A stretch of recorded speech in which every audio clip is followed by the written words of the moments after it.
Hello again. You know, we set up this chapel here in the narthex, and one of the things we've been doing, I mean, Rita is so talented, she's been putting still frames in some of the services that we record, and a couple of people have said, "Oh, what's that?" And they were talking about these. I don't know if you can see them on the camera. They're choir children. There's a male and a female. I can go a little closer. You can see the detail on these things.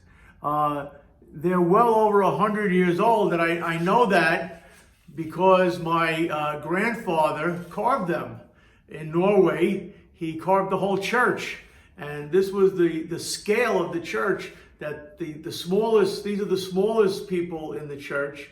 And, you know, they're a couple of feet high, and they're pretty beautiful.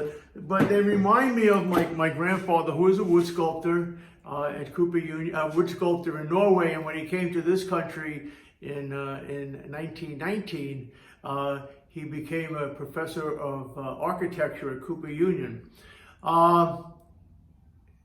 He carved them. The best record that we have is he carved them in 1884. So, you know, they're about 140 years old. And they were given to me when I was 6 years old. My grandmother passed, and she had them in the house, and this was by inheritance. And so we've been putting them out here because one of the things with Taizé worship is we use icons, we use symbols. And to me, these are an icon not just of the church, but an icon of my history, something that was created in my family, and I don't know their value in terms of money, but I know their value in terms of sentiment. And I never got a chance to meet my grandfather. He died when my father was 4 years old, and my father would be 101 if he were alive today. So there's a lot of history there,